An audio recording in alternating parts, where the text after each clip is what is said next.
Good morning, good morning, good morning, everyone. How is everyone doing today?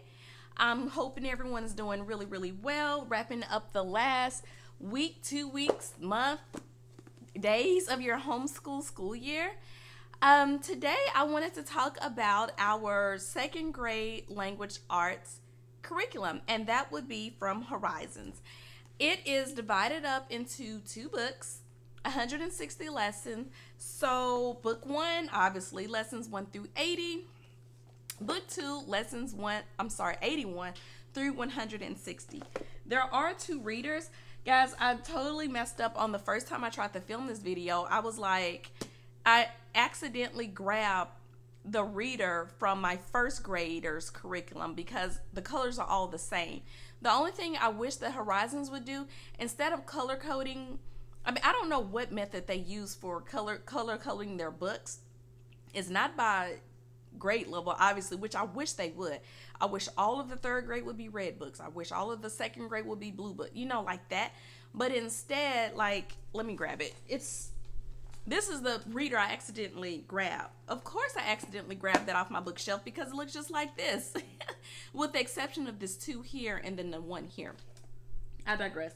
Anyway, so with this program, I bought the complete set, which is your teacher's book.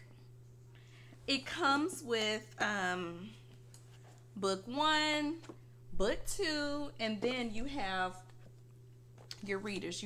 This is reader two, and here's reader one. So basically, this is how your lessons will go. I'm just going to get book one. So what you would do is, this is Robinson Crusoe. That's what this whole book is about. And then there's some smaller stories after the book is, after his story is complete. My kids absolutely love Robinson Crusoe. They always were asking me to read it, and I wanted to read it too because I was so anxious to find out what happened to this poor man that was stuck on this island. Lots of adventures. Everybody listened to it. So I doubt we read it again. So I'm just showing this to you guys just to show it to you. If you saw my Barnes & Noble haul, you'll see we have a lot of family books that I purchased that's going to last us well into the next school year, probably to the end. I have enough books to last us to the end of the school year for next year. So we will not be using the reader. But the way I used it with Elijah the first time around, I would read some of Robinson Crusoe just until I got tired or until I felt like, okay, we have to move on. Which, that's another thing, guys. Listen, I know a lot of times people are, a lot of homeschool moms are like, there is no time. We do as much as we want. Well, you can. Yes, you can. But how much of the school day or schoolwork are you going to get done? And this has nothing to do with modeling your homeschool after public school. It all has to do with being intentional and effective with your time. A lot of times you got to get through this curriculum, y'all. You have to. Even if you don't want to get through the majority, just a little bit, because you're spending 45 minutes to an hour doing a morning basket, and then after that, your kids are tired. Or, you can read to the kids all day, but there's still math lessons you got to go through and do and correct. And if you don't understand, you got to go through that. Reading and phonics lessons, you got to go through and correct. And if they don't understand, you have to go through that too. You still got the majority of your stuff to do, guys. So I'm not saying take 10 minutes and read. That's not what I'm saying. But what I am saying is be mindful of your time. And there is a misconception that because we homeschool, we have all day to do this stuff. But number one, nobody wants to homeschool on the weekend, I don't think. You still have other stuff to do. You got to balance your life out. Your kids still have activities to go to. You got to get up and go to church on Sunday. So maybe Saturday you got to do other stuff. You got to just plan your life accordingly. So no, you're not going to be able to sit there and read 2 hours to the kids like you may want to. Anyway, I just thought I'd put that disclaimer out there. So I will say I do read about 15-20 minutes to the kids, okay? And then, so after I read that, then we'll get into the lesson. Obviously, the very beginning of the book is going to be strictly phonics that they learn in first grade, which is good, The lessons are short and sweet. Like, this is first grade stuff. It's a good lesson. Just to remember, remind what they worked through. Not very long. This is number 1. This is number 2. 3 through 5, very short lessons, which I like. One thing about the kindergarten, what I didn't like so much, we used the program. I loved it. I felt my kids learned a lot about phonics, but it was so long.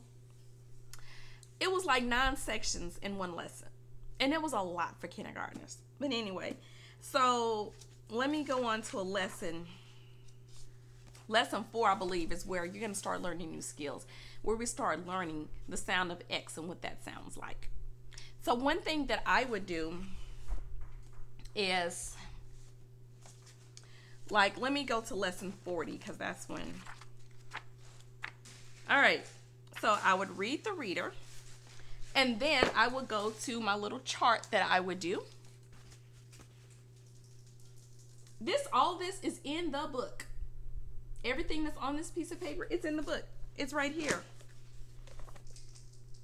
But I would read that to them first, have it up as a visual so they can see it. And then when it's time for them to do it, they can read it again if they want, and then complete their lesson. This one is 4 sections in a lesson. If they need help, and I'll help them. I typically would, I do grade. I know that's faux pas. Another faux pas with homeschool.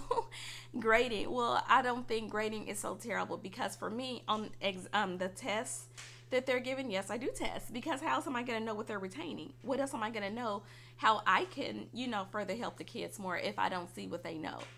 So yes, and nobody's anxious about tests. Nobody gets throws up when I say, okay guys, we have a test. Nobody does any of that stuff.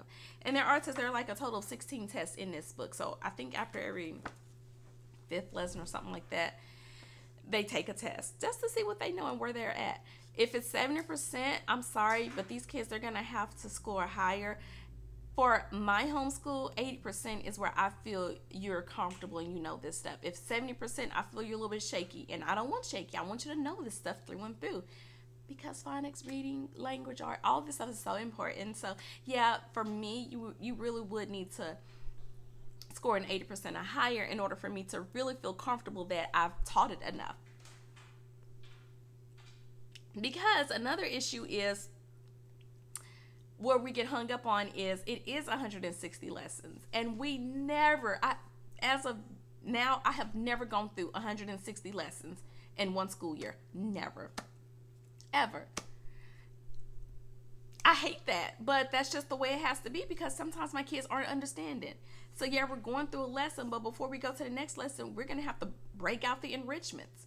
We may have to watch some videos on stuff. So it takes time. And yes, after they do a lesson, I'm going to go through right then and there and grade it and see what they need help on. Sometimes if it's small, something tiny, 1 or 2 things, okay, hey, next time, blah, blah, blah. But if it's a lot of things that need correcting, that means we don't need to move on just yet. And 160 lessons and, 90 weeks in a school year? No, not 90 weeks. 4 quarters. All I know is 160 lessons is a lot. And the only problem I have with homeschool curriculum is that it's designed for you to do 4 to 5 lessons a week. And just to be honest with you, sometimes, especially what if something happens? Like, we were in Chicago for 7 days. We probably got one of our lessons of each subject. One day we homeschooled in Chicago. One day out of the 7. And then when we got back, I couldn't just get into school. We had to kind of take another week off to kind of decompress and get back into the swing of things around here. So that's already 10 lessons that we didn't do. And they're expecting you to do 5 in a week. Or 4 in a week. So let's just say that these books are based on an 8-week lesson. I'm sorry, a 4 lesson a week. We already missed 2 weeks, so we're already 2 weeks behind. Let's not talk about Christmas break. We take about 2 weeks, 3 weeks off for Christmas. Some people take the whole month off. Thanksgiving, your kid's birthday, daddy's birthday, my birthday. You know, that's more lessons we're not doing. So that's my only stickler, not just with Horizons, but even BJU, everybody, 160 lessons. And I'm like, there's no way you can possibly get through all that. So we just pick up where we left off. And then, like, my husband, he doesn't like that because he feels that they're a grade behind. I'm like, hey, it is what it is. This is homeschool. They'll be fine. This curriculum is already advanced. So what they know at the 3rd grade level, 4th grader and 5th graders are already learning. You see how high the kids scored on their state testing. So they're good. So that's just something he's probably going to have to work out with himself, because my kids, this is just how it's going to be. We cannot get through all this stuff. And I'm not just ditching the curriculum after we get to lesson 75 or even lesson 90, because there's still so much. And like, most people are like, hey, it's fine, the new curriculum is just going to review in the beginning. Well, what did I just show you? I just showed you the first 4 lessons, and now you're on something new.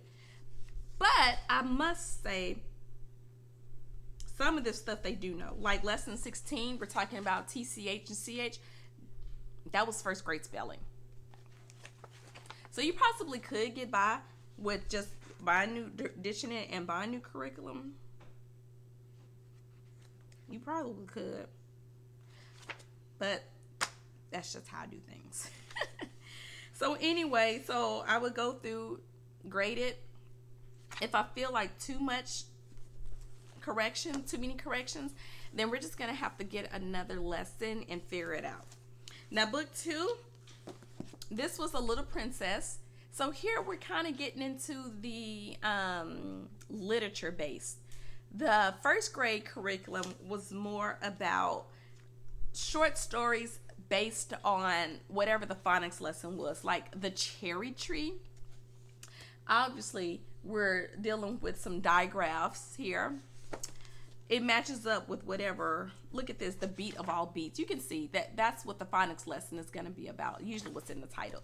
But then the readers for 2nd grade, it gets more into literature, which we love. Little Princess, my kids like that too. So they're not going to be reading these next school year. We're not going to read these. We've already done that. They were really good books. We have plenty more stories to read. So we're going to be done with that. Anyway, as I stated before, there's 16 tests here. So yeah, phonics book 2, things pick up a little bit more. You know, here we're talking about possessive nouns and things. That's lesson 122. And then here we go. Lesson 97. K sound, sounding like C's.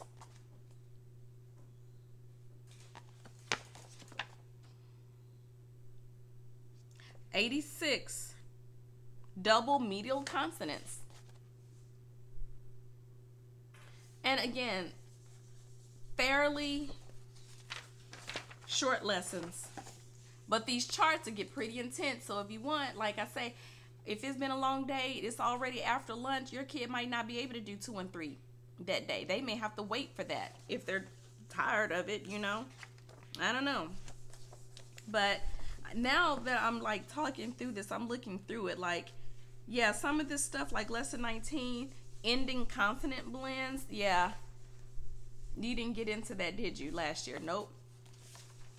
So one thing that I might do, we might skip some of this stuff in the beginning for sake of time and just not do it in the very beginning. Like maybe we won't do the 1st grader review stuff. I would rather skip on the beginning stuff than the ending stuff. Will we ever get back on grade level? I don't know. Maybe once phonics is done. Like I know Horizon stops phonics at the 3rd grade level. That's the end. So now that's why Elijah's transitioning to BJU Press, because they still have phonics in their readers. So anyway, I hope you found this video informative. If you're using Horizons, can you tell me how you use your reading program? If you have any questions or comments, please leave them down below in the comment section. Please, please, please don't forget to hit like and subscribe, and you'll be notified of other videos that I'm doing. So until next time, have a great day.